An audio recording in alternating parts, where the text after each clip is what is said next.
Welcome to Working on Wellness, Health and Mind's bi-weekly wellness podcast, where we discuss wellness through the lenses of mindfulness, mental health, nutrition, sleep, exercise, and healthy relationships.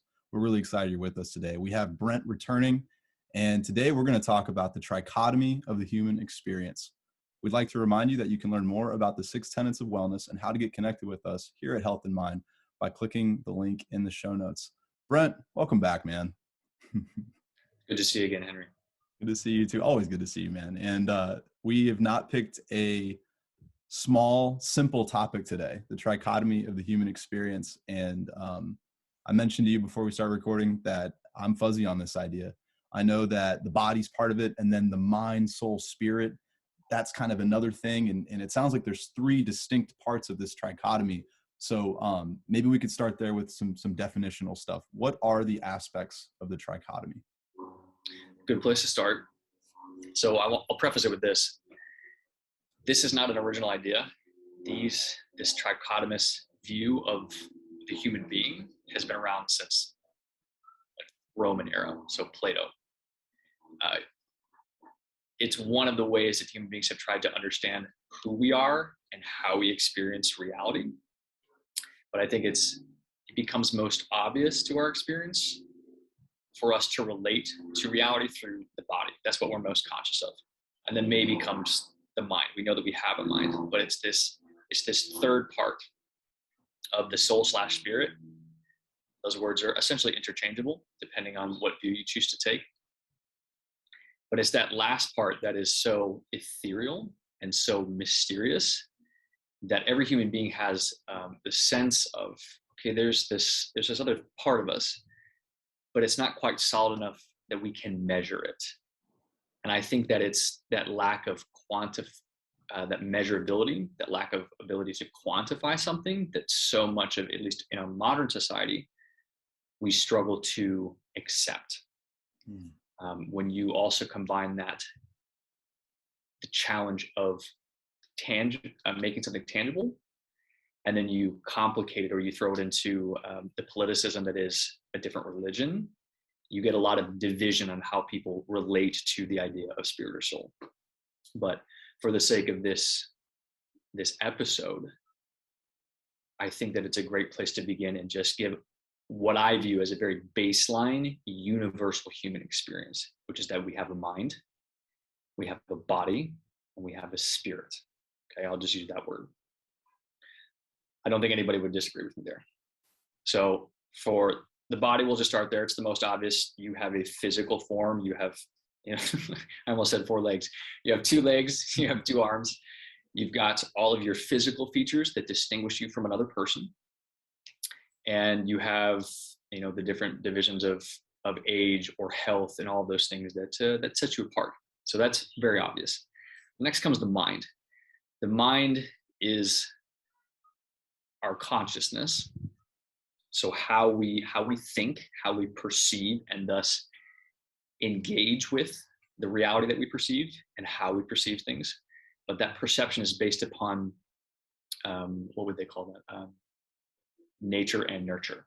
So the 2 are combined, because your personality is formed not just by your genetics, but also by your upbringing. So all those 3 things together kind of work to inform the mind as to how it relates to the world around us. And thus, through our thoughts, I'm like, well, I want to go running right now. You engage with your physical form in that reality, okay? Where this gets a little bit more opinionated and ethereal is talking about the spirit. I'm not well-versed in any one particular philosophy or religion, although I was raised Christian. I believe that there's a lot of beautiful understanding and benefit and language that different cultures and different religions and different philosophies throughout the millennia of human experience have used to define and talk about the spirit and how it relates to the mind and the body. Because, and this is just kind of a funny anecdote coming to mind. Maybe you've heard this before. So apparently when a human being dies, exactly like 27 ounces leaves the body or something like that, but the rest of the body's there. Yeah. It's one of those, it's just one of those things that makes you go, huh, okay, so we all have this thing inside of us that leaves. My point is, I think that it requires a very stubborn person to not at least concede the possibility of us having a spirit or a soul. So I'd like to jump in here because I have like 3 different things that were coming up as you were speaking. We were speaking a while ago about, Jung's idea of the intuition, sensing, feeling, and thinking. And I feel like this maps on to this trichotomy in a very interesting way. The body is an agent of sensing and feeling, but I wouldn't say it has any thinking or intuitive qualities to it. Maybe we could argue the intuition, but that comes in a second. Yeah. The mind is thinking and sensing as well. As you said, it's that agent of perception, of conscious thought. And then the spirit, I think we'd all see as a very intuitive sort of entity, but I think feeling is also mixed in there. I think of Dionysus, right? The Greek god who would get drunk on wine, and he was a god of spirits and partying. Well, what does it mean when we consume spirits? Well, our feeling and our subjective reality, we feel very justified in that, and it kind of comes out of us, and it's almost as if something comes in and takes us without all of that conscious awareness. And this is where I'm going to go with what you were saying about a very I don't know the word you used. Was it unbalanced person, or someone who's very argumentative that wouldn't accept the idea of a spirit? I would say someone that's very hyper conscious or doesn't allow them to feel the spirit or let the spirit move them is someone that's not going to allow their subjective experience to show itself in the form of art, or in the form of taking a risk in a conversation, or allowing their imagination to go different places. And so I see the mind as being an incredible place of exploration, as well as the body. And I think the spirit needs to continue to be that more hard to define ethereal entity that, as you mentioned, so many religions have different words for and different thoughts about, because that's what makes it a muse. That's what makes it mystical. That's what makes it that's what gives it life and energy, is the fact that it's not something that's so quantifiable. Yeah. Yeah. I think a lot of the reason that there are people out there, whether it's a religious group or it's a philosophical group or just a field of study that tends to really push back on the possibility of a spirit or soul, is again because of the fact that we can't quite measure it. So when that relates to you wanting to work out of the mind and having those senses, again, everyone can validate, yeah, I can smell this flower, I can taste this food. It's a consistent experience. And you can measure that with science of like, well, this part of the brain is lighting up because this person's smelling that flower. But when it comes to the mass variety of the soul's experience or engagement with a god or an idea or a moment of pure creativity, it becomes entirely objective. Is that the right word I'm looking for? Objective or subjective.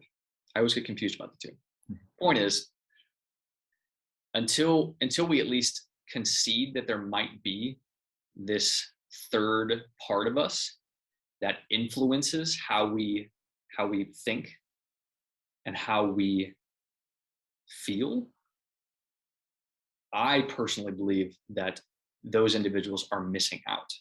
And that's why I wanted to give a preface as an understanding to challenge not only people who are already like, yeah, I'm pretty sure I have a soul, but also those who are like, no, I don't think it's a thing. Yeah, there's something frustrating. I feel like I'm talking to an arrogant 14-year-old when I have conversations that go into a sort of a reductionist, materialistic sort of end of things, where we're only this, it's just this.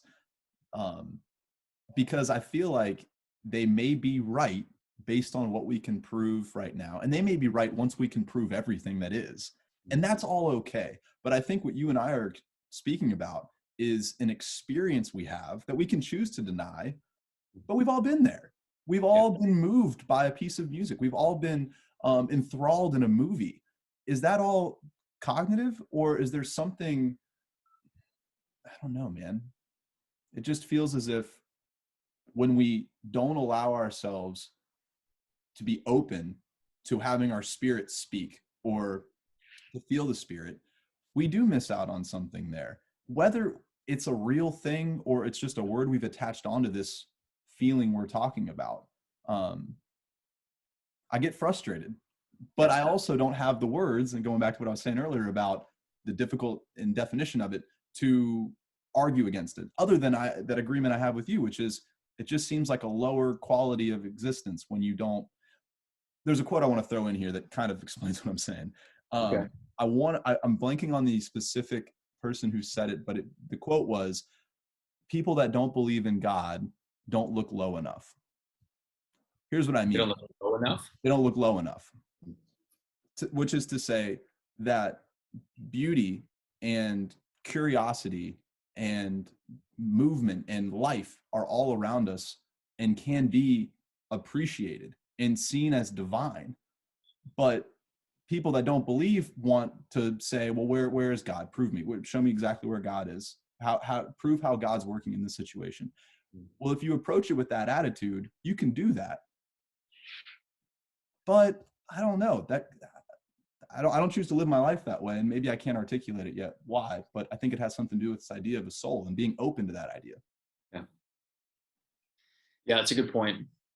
So it's that openness that I really want to encourage our listeners to just sit with us for a second, because this is part of what my own awakening, if you will, has happened. So as I've grown and matured over the last couple of years, I've realized just how oppressive the Western worldview is towards any ideas that touch on the religious or the spiritual.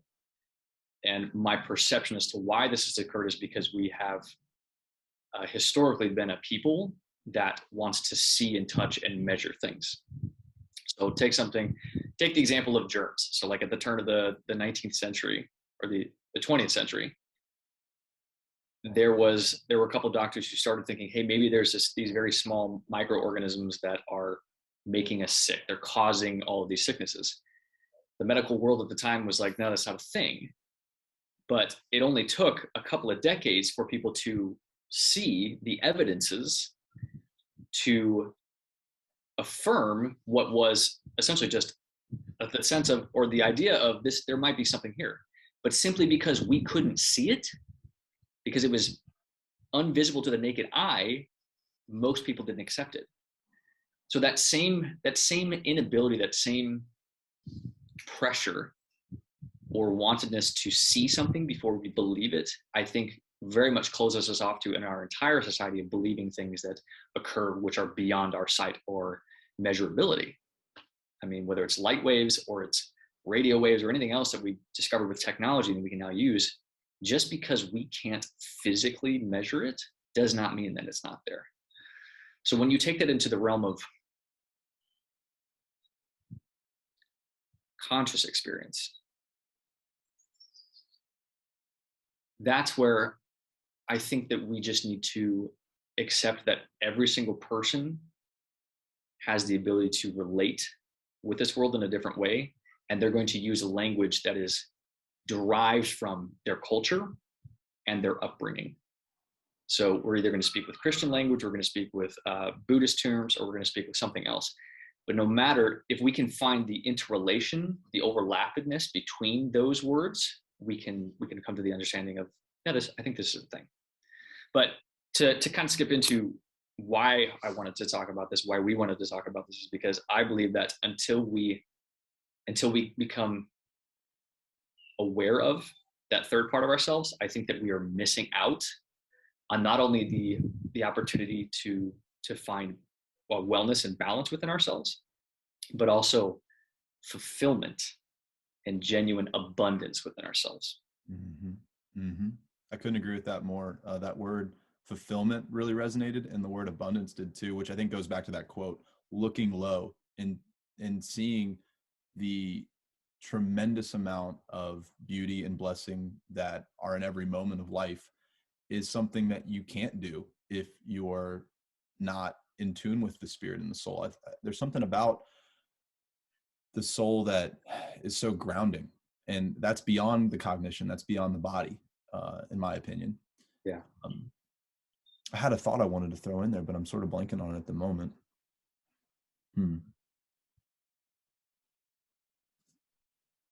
If it comes back, I'll say something.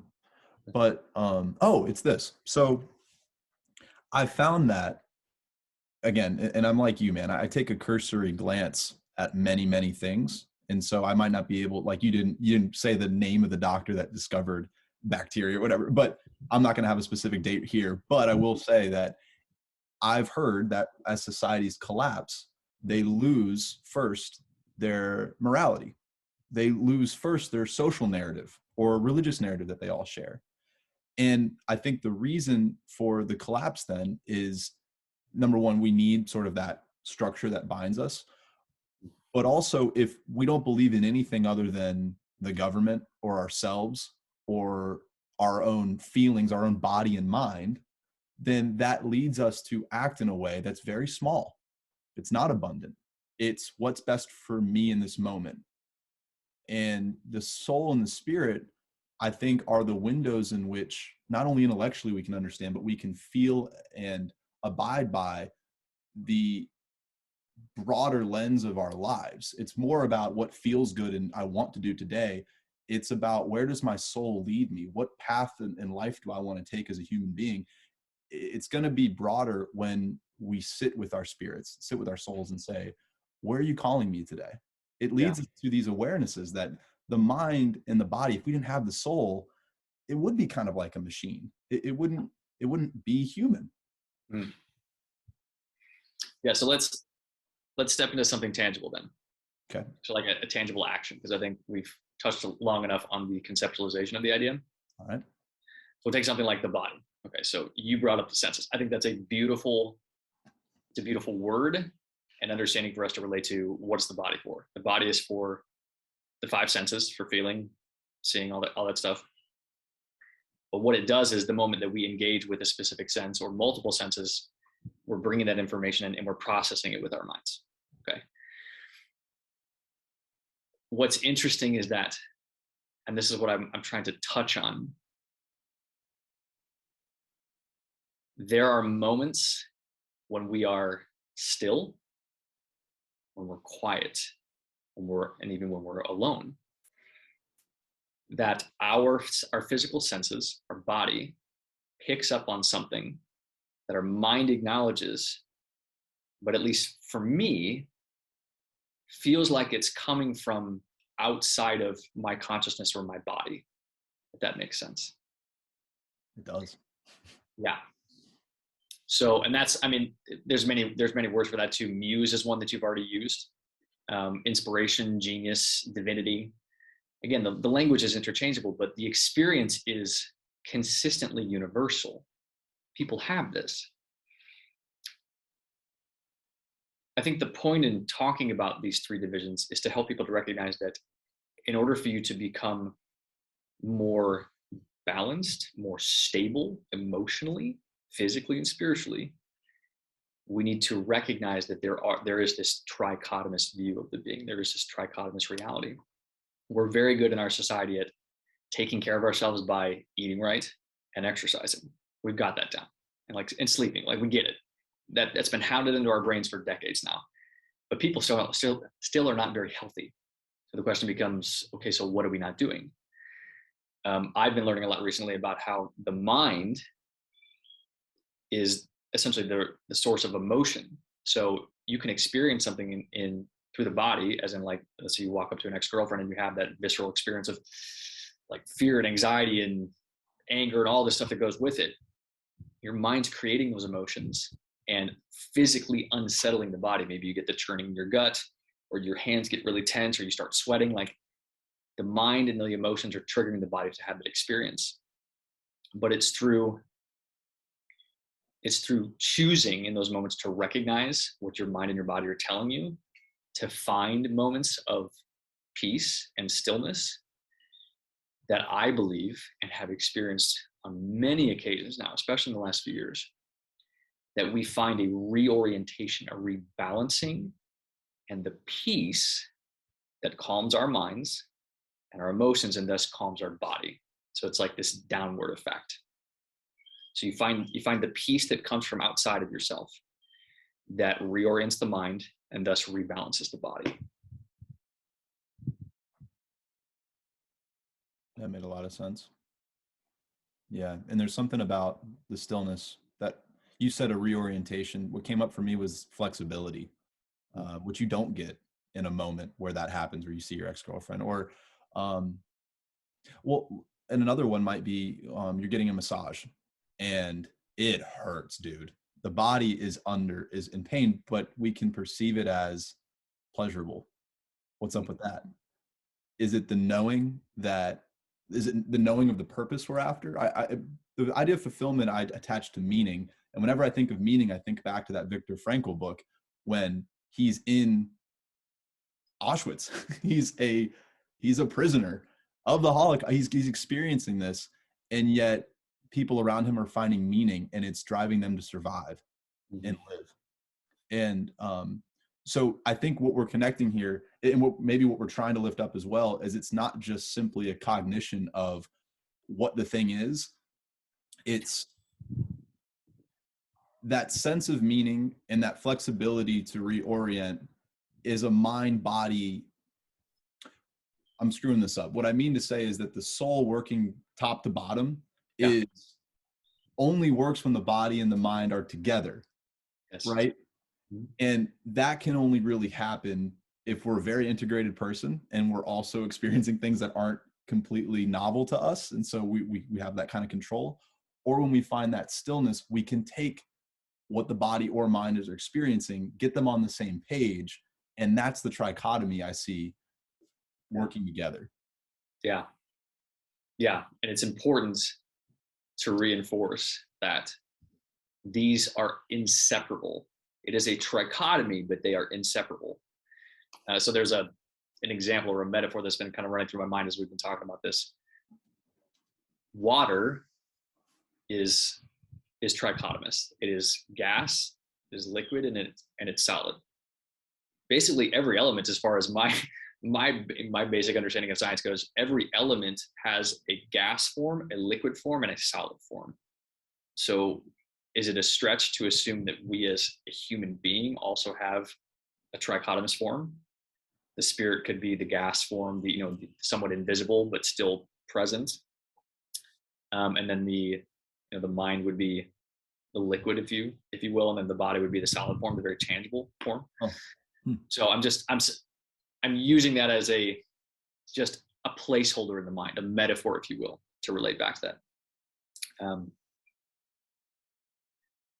I want to give an active example right now of what and why I think people should carry this understanding with them, and begin to challenge themselves to reconsider, okay, maybe I do have this third part of myself that I am not attending to as often as, or as well as I might want to. So a couple of years ago, I was struggling really heavily with anxiety and depression. And there were instances where my mind, and I knew it was beginning in my mind. The mind was having a series of thoughts that were perpetual habits of thinking that created the feeling of anxiety. And that feeling of anxiety took place inside of my gut. It was that churning feeling, and it was that like acid reflux, kind of like that type of thing. So I was really distressed and angry about the fact that I kept having these thoughts, these anxious thoughts that would just come out of nowhere, and it would just latch onto me. And I didn't know how to overcome them. I didn't know how to make them stop.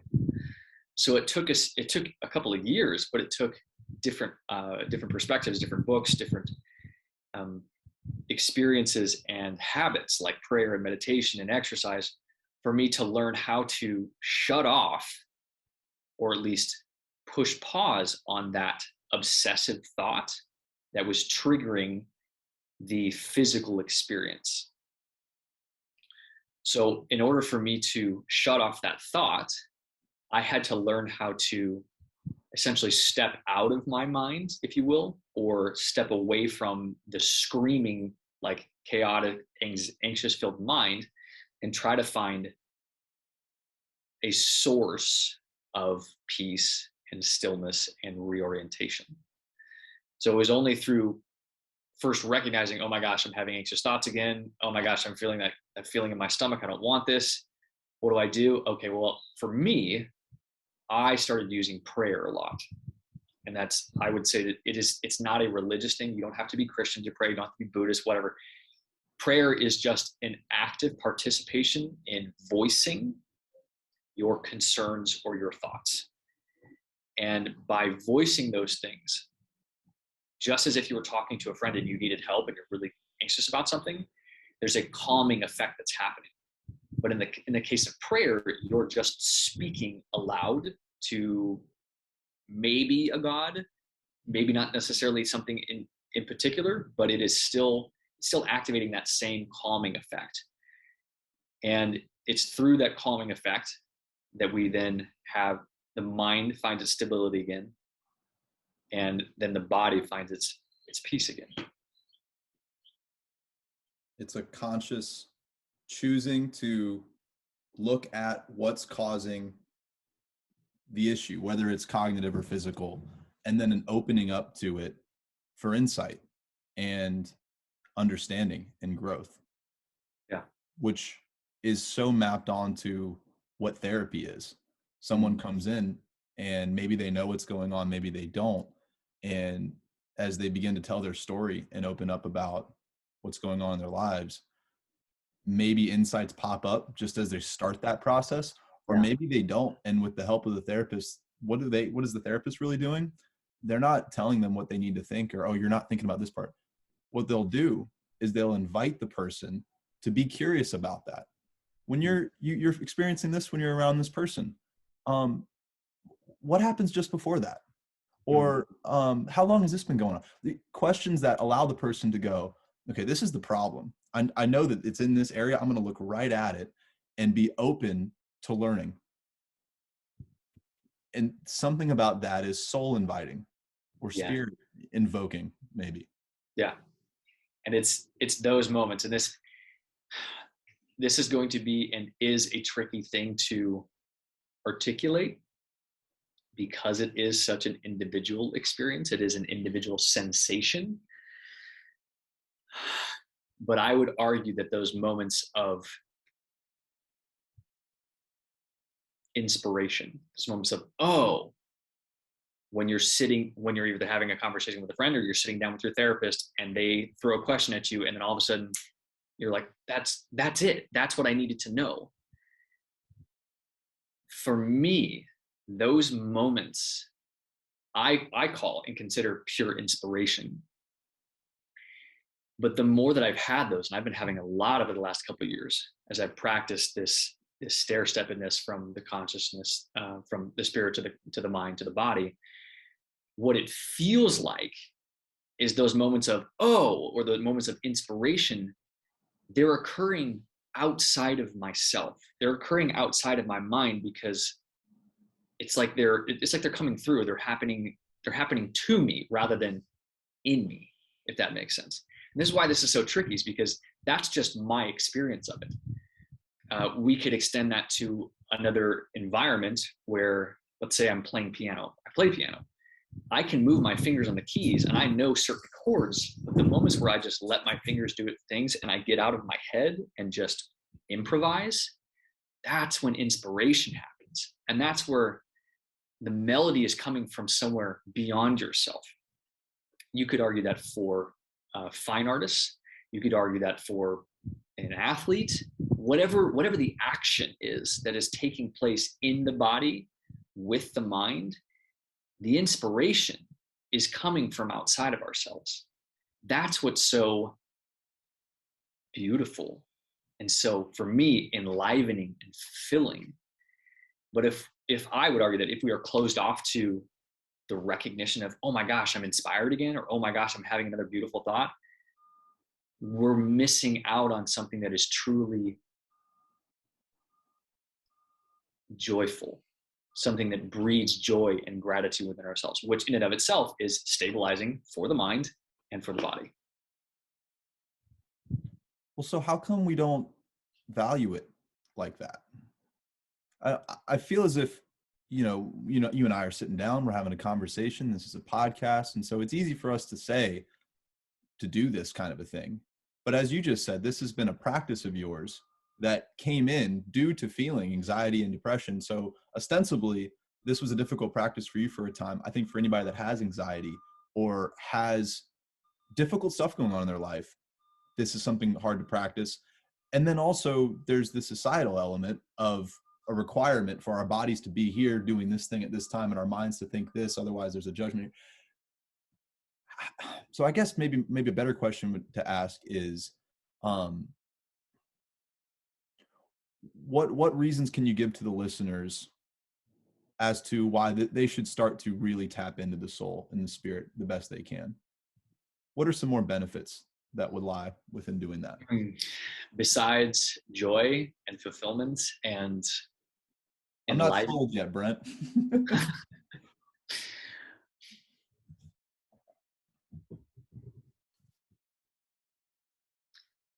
Peace is one answer. The other is prosperity. I think that everyone has a different desire for how they want to be prosperous. What we need to be careful of and very actively conscious of weighing out and sorting out for ourselves is, what do I want to be prosperous in? And specifically, why do I want to be prosperous in this one thing? So I'll give you an example. When I was in my undergraduate program a couple of years ago, I had the opportunity to consider studying at Oxford. And I mean, let's be honest, just the word elicits a reaction in people like, whoa, you're either like stupid smart or you're stupid rich or like something. But the excitement inside of me of, oh my gosh, like I might be able to have this opportunity, even if it's just for a couple of weeks, really latched on to me. And I started running full force without even thinking about how that would affect the rest of my life. And then I caught myself a couple of days into it. And I was like, okay, why am I so obsessed with this? Why do I want to study at Oxford? And what occurred to me was, I want people to view me as better than I am currently. I want to be viewed as smarter. I want to be viewed as more successful. That's what I was latching on to. And so when I caught myself in that, I was like, I don't think that's a healthy motivation. I think that there's good motivation behind it in wanting to be successful and wanting to confirm to yourself through an experience that, yes, I am very intelligent. But if you run after that thing and that becomes your source of fulfillment, if you don't meet your own expectations, then what happens is you run the major risk of being let down and then living with that consequence for the rest of your life. So there's another example coming to mind. I remember hearing about an Olympic diver years ago. He was like one of the best in the world. And he won a lot of competitions. And after a certain point, he didn't meet his own expectations. And because he could no longer meet those expectations and keep winning the medals, he became not just depressed, but super angry with himself. And it ruined his life. So in the same way that we choose to pursue a specific form of prosperity, whether it's wealth or it's a healthy relationship or it's a type of job, whatever that may be, if we are not clear about the fact that this one thing will not bring us full fulfillment, then we run the risk of being disappointed in the rest of our lives and being really upset about it. Beautiful. Yes. Yeah. Where I was sort of leading with my question, and you took it right there, which was, it doesn't seem like we really have a better option to live our lives. It's like you do this. When I say you do this, what's so cool about me saying that is it's not a dogmatic, you've got to do this thing. It's so cool because if you do this, what you're doing is following your spirit and your soul, which might take you anywhere. But what we're saying in this podcast is that getting connected to that will allow you to live in such a way that you can't regret, because it's really where your whole being was in that moment. And it's where you, with all three parts of you, were led. Which I think at the very least, maybe it's just a subjective thing, but I feel pride in that. I went where I checked in with myself. I spent time there, and my whole being said this was the direction to go into. Yeah. So if I went in that direction, I fell on my face. I'm really glad I did that rather than do something to make people think I'm smart, or follow this path because of fear. Because if I don't do this, I won't make enough money, or I won't have the kind of job I want to have, or I won't live in the place. I think we agree that those parts of life add value to our lives, and some of these things can be worthy goals. We're taking a step back and saying, what's your starting point before you go after these things? What is your reason to move forward? And have you checked in with all parts of yourself before you do that? Yes. And I'll give a really concrete example of that. So there was a chiropractor that I went to go see once, and as is typical with most Asian cultures, the pressure of expectation that's laid upon the children by the parents is, as I've been led to understand, incredibly intense.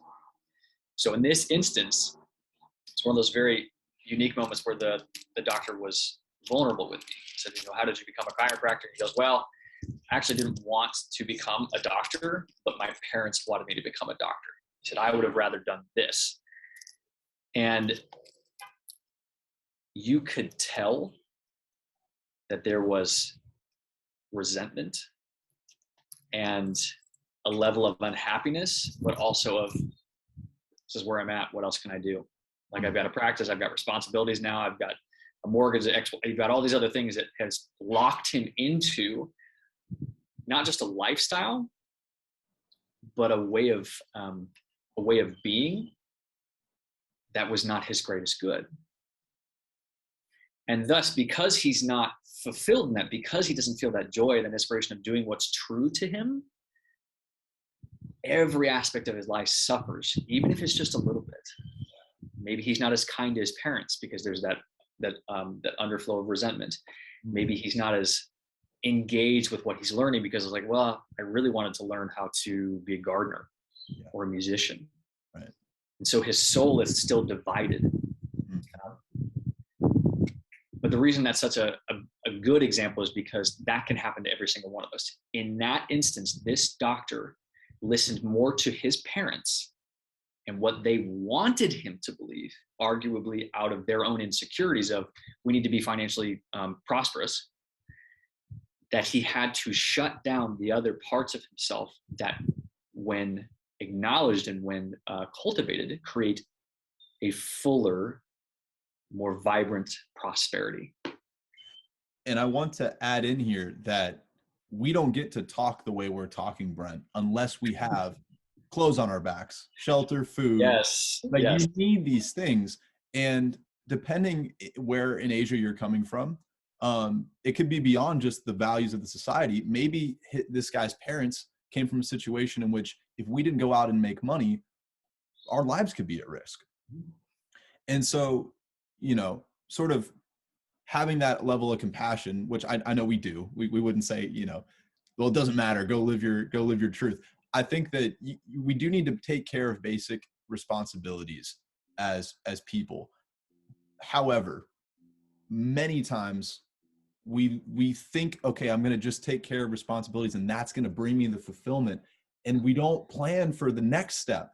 Well, hey, I got the money. Why am I not enjoying life? It's this part that we're talking about. It's the fact that the life you've lived so far has gotten you, financially stable, and we keep using finances, but in the right relationship with a good looking partner who's got a good job, whatever thing that you've been told will make you happy but didn't come from your soul. You get there from living out what you've been told, and sometimes it's the bare necessities, sometimes it's more than that. And so I also want to throw this out here too. If you're a kid, which I don't know if you probably know kids listening to this podcast, but if you're younger, it's great to follow what your parents are asking you to do 90% of the time, maybe 95% of the time, because they probably have your best interests at heart. And it's probably good that you eat your broccoli. It's probably good that you participate in sports, even though your soul might tell you want to play video games. Probably good to do some of those things. It's when we are looking life in the face and go, okay, I can do whatever I want. What should I do? And then our answers are coming from others. I think you and I are saying out loud, you might want to rethink that, because you're going to be with you in 10 years. And I think you and I are also optimistic in that whatever it is you want to go towards, whatever it is your soul is calling you towards, you can do that. You can make it your own thing. So it requires a certain amount of faith, I think, as well. Absolutely. Yeah. And okay, so this is another trichotomous view, if you will, but this is more of society, like overlapping on the trichotomous view of the human being. You've got the nature and the nurture being your parents and your society, and the nature being that part of your physical self that allows you to, let's say, become an excellent sprinter or a ballerina or an artist. Like, we're pretty good at recognizing those things, and the people around us, our families, our parents, our teachers, being able to recognize this is what Brent or Henry's body is really good at. He's predisposed to sprinting and I'm predisposed to painting. But if you only listen to the things that are most obvious to us because we're most practiced in it, in society, which is, oh, well, he's talented at this because he's doing these things, and your parents and your society are validating those things, you may only recognize how far to take those talents and those desires. But what we are arguing for, what we are advocating for in this episode, is that if you just listen to what the body tells you, like what your genetics predispose you towards, and you just listen to the opinions of other people and what they're validating, you're missing that third element, which is, what does your, for lack of a better word, what is your heart affirming inside of you? So I may be a musician, and my parents are telling me, yeah, like, you're a brilliant musician. I have, managers and the people walking to me like, hey, we'd love to manage you and help you build this career. That's great. But if I haven't become clear in myself as to what form that takes, whether it's jazz or rock and roll or something else, then I'm not honoring that part of myself that not only wants to speak, but needs to speak. And so, I don't know, take someone like Britney Spears, as tragic as an example as it is, unarguably talented as a singer, but she had a very toxic parent who dictated how she utilized her body's skills. And now I would say she probably, at a core level, she probably hates music. She probably hates that part of herself because it's led to so much unhappiness, because it would be safe to presume that she was never given or allowed or taught how to tap into and listen to who she is and what her soul wanted to do with those gifts. Yeah. And to circle back to what we were saying about the reasons for doing this rather than, sort of doing what you're able to do with your talents, is what you were sort of bringing up in that moment, which the things that might have gotten you here, if you keep taking that train, past your destination, all of a sudden the colors of the things you enjoy start to fade.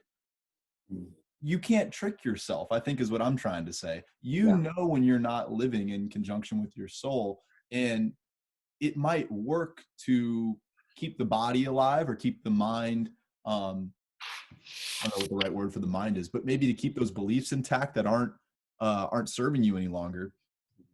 You might be able to do that, but if the soul is not getting what it needs, your experience of both the body and the mind are diminished. And so you're choosing to not live a full experience by not letting the soul speak, no matter what the job is. I mean, you brought up Britney Spears. She was a rock star. A lot of people would kill for that. Yeah. But and I've never met Britney Spears. I don't want to speak too much for her. But if that's not what her soul was calling her towards, that could have been hell for her. That could have been the worst thing in the world. And so I think that's another thing we're lifting up, is that whatever it looks like on the surface, really, really, it doesn't matter as long as you're getting your basic needs met. Yeah. Beyond that, the soul really dictates your level of fulfillment and meaning beyond those basic things. Yes. Yeah. So there's two things I want to say. One has to do with what I think is a very actionable, immediately actionable, like, question that our listeners could pose to ourselves. So remind me of that, but I want to say these first. Howard Hughes. Do you know who that is? I've heard the name. Howard Hughes was an aviator, kind of the first half of the 20th century. Man was born into a very, like, an obscenely wealthy family. Things like Rockefeller level wealth, okay? Despite having all the riches, all the connections, and a life that most people envy, he spent easily, let's just say, the last 10 years of his life as a very depressed recluse. He was not happy, was not fulfilled. Couldn't tell you why. But in contrast to that, on the other end of the spectrum, there's a country in Africa called Malawi. It is absolutely one of the poorest by far on earth. But the people there are arguably, and I think somebody, however you quantify this or measure this, they are arguably some of the happiest, most fulfilled people on earth. So we keep using money as a measure point, because it's a very easy way to measure kind of where you're at with things, or what's guiding you. You're either chasing money or you're chasing your passions. But the question that I want to pose to people, and the reason I'm posing this next question, is because I think it is a very clear, very tangible, very universal. Yep, this is an opportunity for me to learn how to listen to my spirit. Okay?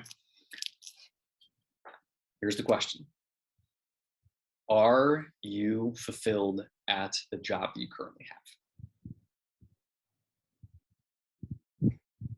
And it's not a question for you to answer, Henry. It's for everyone to think about. And the reason I'm posing that question is because twice now in my life, I had a specific job, and on two separate occasions, I reached a point in the timeline of my life where just walking into that job, I started having an emotional reaction that triggered a physical reaction inside of me that helped me to realize I'm not happy here. I'm not fulfilled here. I don't want to be here anymore. I don't really know why, and I don't know what else I'm going to do yet, but just like pain is a clue that something is wrong with our physical body, like you've twisted your wrist or I don't know, anything, I would argue that our emotions are a clue to what our spirit is trying to clue us in on. If you are not at peace, if you're not happy, if you're not fulfilled in those things, then you need to start asking the questions of why. But in order to listen for those answers, you have to take actions that push you into stillness. So whether it's prayer, whether it's meditation, whether it's yoga, whether it's anything. But we need to start listening. We need to become active listeners to find the answers and the clues and the direction that I believe and have experienced on many occasions that our spirits provide us when we listen. I appreciate that question. I want to add another question that's sort of in the same vein, but maybe a little bit more broad for any aspect of life. And then I also want to comment on this idea of stillness and listening to your soul. So the question that I had in my mind was, what is your soul asking for? And just be like allowing yourself, I would say in this one, to journal or meditate on. And the reason that's kind of segueing me into this whole stillness idea is I've worked out before and not been still. I've played basketball before and not been still. You can be doing something that hypothetically should bring you, I meditated and not been still. You can do an activity that's supposed to bring you some alleviation, but if your body and your mind are going through the motions, that's not what we're talking about. Yeah. It goes to what you were saying about looking at the problem, so to speak, and being open and curious about it and sitting with it. That's the stillness. It's not just doing a thing that you think is going to help you. It's saying, okay, okay, soul, I'm open to hearing what you have to say to me. And maybe journaling is the way I'm going to listen to you today, or meditating and being really still is the way I'm going to do it. Or maybe I feel really joyful and I want to express that joy through sport. Very different than it's part of my day to go work out at this time. I'm going to go do it. I think it's one to add there. That's good. So I'll offer this one last reminder. Again, Henry and I are not advocating that you should abandon the advice of friends or family. We're not advocating that you should ignore the advice that comes from the thoughts that you have and just your perceptions of, or the things that you read. All of those things are good, but they are less beneficial if they are not balanced by this third piece. But the only way that you can listen to that third piece and find those clarifying answers is to become sensitive to them. In order to become sensitive to them, you have to do what Henry just said. You have to do something that's probably right now outside of the normalcy of your everyday life. Yeah. And you can't have expectation. You can't want the soul to go in a certain direction. Yeah. That's not listening to the soul.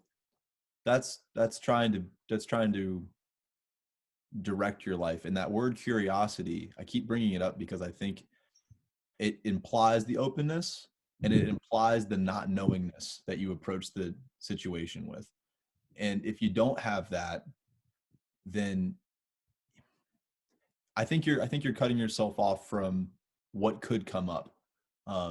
It's a scary thing to ask yourself a genuine question and then allow yourself to hear the answer. I know it sounds simple, but it's not easy for any of us to do that and really let the answer come and let it continue to flow. Our beings, our trichotomous beings, have so much going on within them. If you're going by Jung's standards, our conscious reality is a tip of a very, very large iceberg that goes very, very deep under sea level. And this practice we're talking about is an excavation of something from that depth. And often there's a reason why it's down there. Maybe it's not easy to learn that, hey, I've been a doctor for 25 years, but this isn't really what I want to do. I want to go be a gardener. No one wants to have that experience. And so we suppress it. I think that Brent and I's experience has been when we suppress things, they don't go away. Yep. And they eventually burst to the surface. Yep. And it's a lot uglier than if we just dealt with that monster earlier on. Yeah.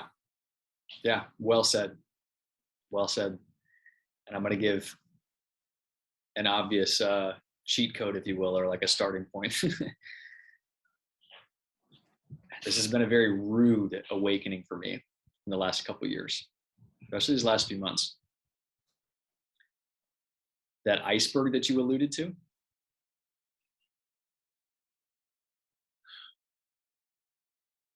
is buried or submerged under the opinions of other people.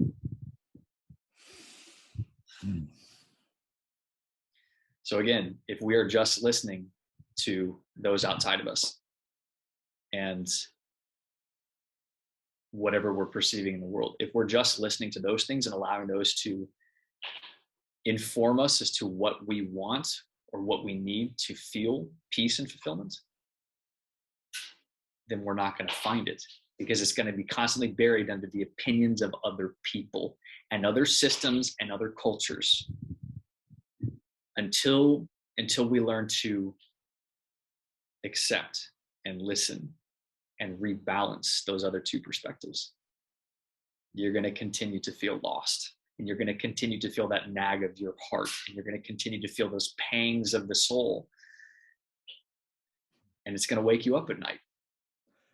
I like that you have said a couple disclaimers today. Like, we are not saying this, we are saying, I'm going to do one of those now. We aren't saying that because the soul brings something up that you need to act on it. Yeah. You don't. The excavation of something from the soul is going to be uncomfortable, and it might not be a practical thing to do now, or even next week.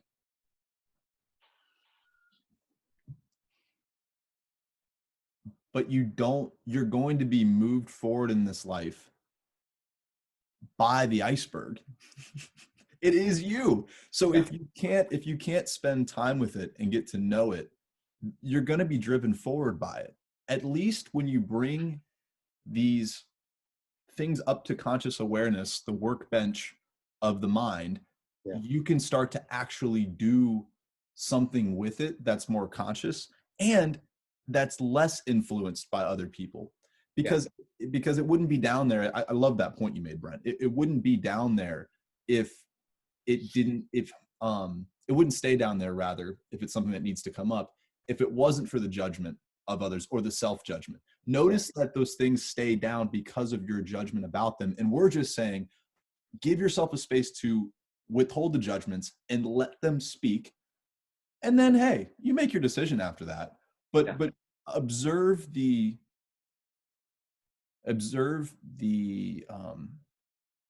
process, experience that process, because Brent and I are advocating that that's a place where life is found and life moves. And well said, man. This was a tough topic, Brent.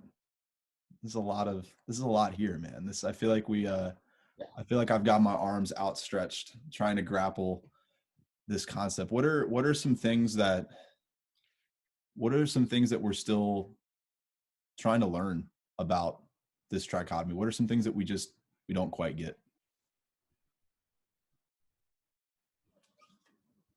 Or that we're wrestling with? I would say I'm learning just how beautifully and helpfully opinionated my spirit is. I love that characterization. Very cool. It's hard. And this is me being very vulnerable in this moment, but it's building off of what you just said. My judgments about the things that my spirit has tried to bring my awareness to recently, like, hey, you really don't want to be with that person, or you really want to like that job. I have suppressed those. I've suppressed those moments. I've suppressed those intuitions because I was afraid. I was afraid of what happened on the other side if I walked away from that relationship, or if I left that job, or if I stepped out to find something different. I was afraid for myself, and also afraid of what other people would think of me, whether it was my parents or dependent upon me in some situation. It's hard to walk away from a job where you know that you do a good job and that people like having you around, but at the end of the day, you can offer more than that. So that would be my answer. Yeah. And that's maybe the cool part about it, is that you're starting to learn that now, and that's just the starting point, and you'll continue to learn more and more about your own personal experience with all of it. Something I'm learning currently has to do with the mind and the body connection, where I think I've done a pretty good job of letting the soul speak thus far, but I haven't necessarily asked questions about the mind and body and let the soul speak on that, if that makes any sense. I've sort of done the things and created the space when it comes to my decisions out in the world, but when it comes to why I am the way I am, asking those sorts of questions, that's sort of me realizing, oh, there's a whole lot to get into, because unlike the mind and the body, the soul and the spirit is divine and eternal in a sense, and it doesn't stale. It doesn't get into, it's not the soul that's making life boring for you.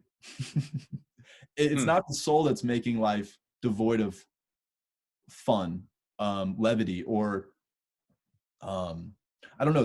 There's something about the soul that's revitalizing every time you tap into it. Yeah. But if you're getting to it with the same thought patterns and the same body experiences, I don't think it's as effective.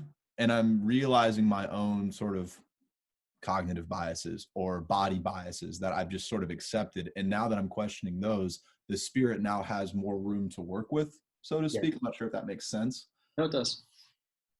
But the soul is something that, you know, we've been friends since I was 16, man. I mean, we've talked about the soul and the spirit for a long time. The mind and body are things I think I've taken more for granted. So that's more the areas that I'm trying to understand how they're working. Yeah, what's going on with them. So, yeah. You have to understand all three. That's what we're trying to say. You have to understand all three, but you can't understand all three until you come to the realization that all three exist, or at least begin toying with the idea that maybe there is this third element. So just try it. We've mentioned plenty of ways that you can get into it, and we mentioned the quality in which you must approach it, which is your word of stillness. It doesn't matter that you're meditating. It doesn't matter that you're journaling. It's being still with it, being singularly focused on it. And I would say being open and curious also need to be characteristics of how you're approaching it. And, you know, our disclaimers are, we're not telling you what to do with it or to accept it or to act on it. Just hear it. Yeah. I think it's a good starting point for all of us. And yeah, Brent, I sort of feel that we've covered what I think we were meant to cover today for the most part. Did you have any final thoughts or anything you wanted to hit on before we wrap this one up? I'll give you guys one last example. This is coming from my own life, and this is a very, very powerful and this is an experience that relates to everything that we were just saying. So about 6 years ago now, I had a really stressful time at school in my undergraduate program, and knew that I was really unhealthy. I was struggling from anxiety and depression. My body was shaking, like a lot of those things were going on. I knew that something needed to change. I wasn't sure what. So about 6 months later, from that moment of like, oh my gosh, something has to change, I was working at a camp, and on one of my days off, I was just sitting by a river and praying / thinking / journaling, just things that I find to be very calming for myself. And it was in that moment that an idea came to me, an inspiring idea came to me, that I was really like really thrown off by, genuinely thrown off. I was like, where the heck did that come from? And it was take a year off from college and go work a different job. And I was so thrown off by the idea that I like didn't want to listen to it. But as I thought about it the next couple of days, and as other things started happening that was affirming, hey, this is an option for you. As I took action on even considering what it would take to in order to have a year off and to get this other job for a time being, I realized that it was an open door. So I spent about 2 weeks thinking about this and was pretty much resolved in myself, this is what I'm going to do. But I knew that I had to have one more conversation. And it wasn't to get permission, but it was out of respect for one of the persons of authority in my life that I had to tell them, this is what I'm doing. I'm taking a year off from school. This is why I'm doing it. I've worked out all the issues. I knew going into that conversation that person they were going to react negatively, and they were going to react powerfully. And I was dreading that. But I also had enough peace within myself and enough clarity of, this is why I'm doing it. This is how long I'm going to do it. And I feel good about this, that I was able to have that conversation, receive their reaction and their judgment to my decision without being shaken, without being deterred from my goal. And so I took a year off. I took a different job for about a year. And it was absolutely one of the most important decisions I've ever made, and one of the most lastingly beneficial decisions I have ever made. It was incredibly unorthodox, both culturally and personally. But that inspired idea really paid off. So that's my encouragement to you as listeners, is check in with yourself, see where you're at. Give it some time. But if a door opens, maybe you should walk through it. You will have the judgment of other people, but if you have the peace within yourself that this is a good idea, see it through and just see what happens. Thanks for sharing your story, Brent, and the strength you alluded to by getting to walk into that room or call them up and not be shaken. Yet another benefit. Yeah, this was an interesting conversation. This is one I'm going to listen back to, and I think I'm going to have some realizations, because a lot of points in here and a lot of practice, a lot of stuff to take to heart. So anyway, thanks again for being here, Brent. And thank you to the WOW community for being with us today. Feel free to follow us on Spotify or Google Podcasts for more episodes. If you have any questions, comments, or concerns, you can email us at intern@healthandmind.net. And don't forget to follow us on social media as well. We are on Instagram and Facebook at HIMRVA. And all you do, keep your health in mind.